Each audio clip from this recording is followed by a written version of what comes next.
Où trouver le cobalt? Un numéro de géologie, toujours avec le géologue Chingama. Je vais vous donner les différents types de gisements dans lesquels on peut facilement trouver le cobalt. Où on a, selon le classement et les recherches qui ont été faites jusqu'aujourd'hui, les différents types de gisements qui sont susceptibles de contenir l'élément cobalt.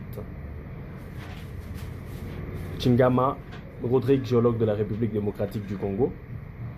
Avant que je n'avance, je pense qu'il y a un numéro où j'ai parlé des provinces géochimiques.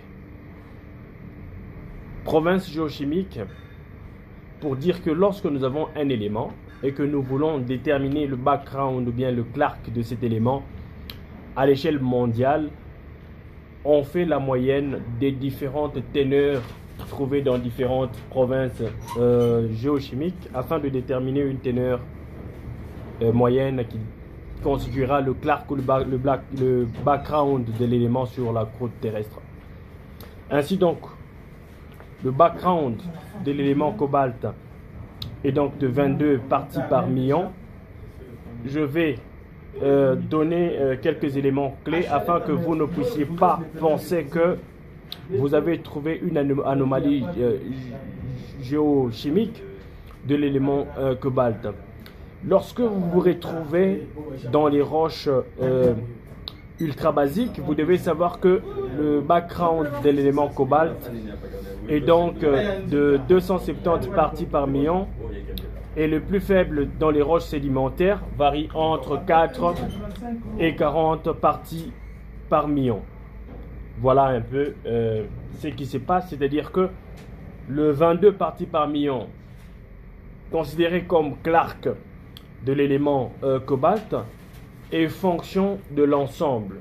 On a fait la moyenne sur l'ensemble du globe terrestre et on s'est dit que cette proportion est de 22 parties par million, mais sinon dans les roches ultra basiques, le Clark de l'élément cobalt est de 270 parties par million, et dans les roches sédimentaires où vous avez un background le plus faible qui varie entre 4 et 40 parties par million. Retenons que je ne dis pas, parce que je vois que dans beaucoup de manuels, on dit que le cobalt est toujours trouvé en quantité accessoire en compagnie d'autres métaux, ce qui n'est pas vrai parce qu'il y a des exceptions.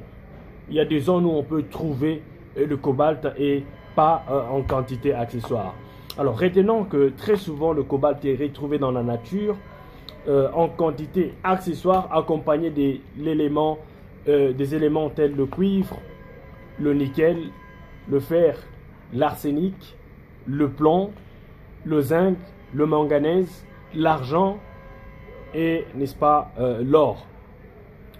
Pour vous donner un peu plus de détails dans ce numéro, parce que oui, il faut rester scotché jusqu'à la fin pour découvrir les différents types de gisements dans lesquels on peut trouver, n'est-ce pas, l'élément cobalt. J'aimerais tout d'abord vous citer quelques minéraux principaux de cobalt. Vous devez retenir que pour l'élément cobalt, nous avons la carolite qui constitue, n'est-ce pas, l'un de minéraux principaux de l'élément cobalt. Nous avons la saphlorite, nous avons la scuterudite, nous avons l'hétérogénite. On peut aussi parler de la cobalto-dolomite et aussi de la cobalto-calcite. Je suis toujours en train de vous parler dans le but de vous donner les différents types de gisements dans lesquels on peut, n'est-ce pas, rencontrer l'élément cobalt. Retenons donc ici que l'élément cobalt dans la nature, on peut facilement les trouver dans, premièrement, les gisements de cuivre stratiforme, comme c'est le cas en République démocratique du Congo, ici dans le Katanga, n'est-ce pas, l'élément cobalt est très souvent trouvé, n'est-ce pas, dans le gisement de cuivre stratiforme, les gisements de type cuivre, cobalt, or, etc., etc. Uranium, voilà, on peut aussi ajouter uranium. On peut deuxièmement trouver le cobalt dans les gisements latéritiques. Je vous donne l'exemple du gisement type Nouvelle-Calédonie, n'est-ce pas? Troisièmement, on retrouve l'élément cobalt dans les gisements magmatiques de cuivre et nickel sulfuré. Et en dernier lieu, on peut trouver l'élément cobalt dans les gisements hydrothermaux. Voilà. Suivez le numéro de géologue Chingama, partagez au maximum et laissez-moi des commentaires afin que nous